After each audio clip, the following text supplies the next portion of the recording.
Hello students, today we are going to start new poem in English literature, poem Rattle Bones. Rattle Bones by Vishwajit Das is humorous poem. Its tone is comic. The poem shows that it is important to accept yourself as you are and be happy about it. In the poem, the young woman says that her parents call her Ashwini because they are kind, but everyone else calls her a skinny. She doesn't really mind that. What she does mind is being called rattlebones, bag of bones, or sticks and stones.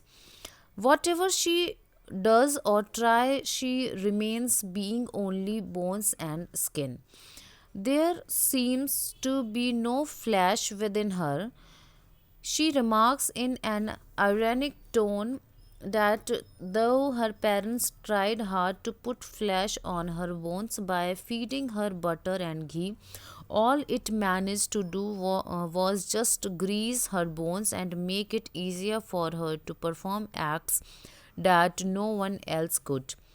She says that someone just needed to tap her a little and her bones would begin a lively tap dance. She declares herself to be a one man band because of the various sound effects her bones could produce. She even confesses of being able to reach into the most inaccessible of places and slip in and out even through the cracks. Okay, now come to the Hindi explanation of rattlebones. My parents call me Ashwini, they are really very kind. For others call me a skinny for reasons well defined. इसमें poet बता रही हैं कि सभी मेरे parents मुझे अश्विनी बुलाते हैं, जो कि मतलब वो बहुत काइंड हार्टेड हैं, वो बहुत दयालु हैं, और और लोग हैं वो मुझे स्किनी बुलाते हैं. But when they call me rattle bones, bag of bones, stick and stones, now that I really mind. But जो और लोग हैं अगर वो मुझे रैटल बोन्स या बैग ऑफ बोन्स या स्टिक्स या स्टोन बुलाते हैं तो मुझे बुरा लगता है. Now please don't stop and ask me why. लेकिन एक मतलब प्लीज़ मुझसे ये नहीं पूछो कि क्यों. I am mainly bones and skin. No matter what I do और try, there is no flesh within. वो बता रही है कि वो बहुत ही ज़्यादा पतली है, सिर्फ उसकी हड्डियाँ ही हैं, स्किन हैं, और वो मतलब there is no flesh within, उसके अंदर बिल्कुल भी मांस नहीं है. No butter says my excess mother, no ghee says my dad, your bony frame the flesh will smoother, more fat will it add.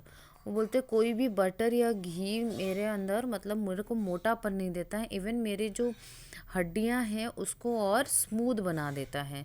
But all the butter and ghee have simply greased my bones. उसकी जो bones है उसमें और ऐसा Greece लगाने का काम करता है, ऐसा लगता है.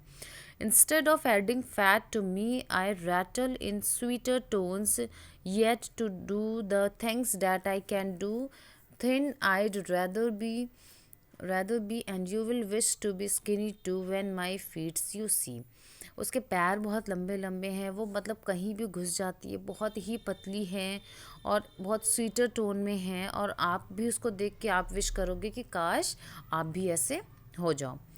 For a lively show when I am around give me a tap dance test, you want a tipty tipty sound, tap me my bones to the rest. वो बता रही है कि मतलब जब वो भी डांस करती है, टैप डांस करती है, जब टेस्ट देती है तो ऐसी आवाज़ें निकलती हैं, टिप्टी टिप्टी साउंड. वो उसके बोन्स जब तब उसकी बोन्स रेस्ट भी मांगती है इसके बाद. For more varied sound give me a whack, at concerts I lend a hand with sound effects, the clackety clack of a horse and tanga, and when you want a clitter clatter pitter patter ratty twack. वो इसमें पूरे में ये बता रही है कि ऐसे ऐसे साउंड्स उसके जब वो डांस करती है तो इस तरह के साउंड्स निकलते हैं. I am a regular one man band. वो हमेशा के लिए एक वन मैन बैंड है. And I can reach into any space. वो किसी भी छोटे से छोटे स्पेस में पहुंच सकती है through window bars. Even window में जो बार्स लगे होते हैं, जो रैक्स लगे होते हैं, वो उसके भी अंदर से निकल जाती हैं. To the most inaccessible to the more inaccessible secret place living behind no tracks, वो हर जगह से निकल जाती है जहाँ से रास्ता ना हो वहाँ से भी।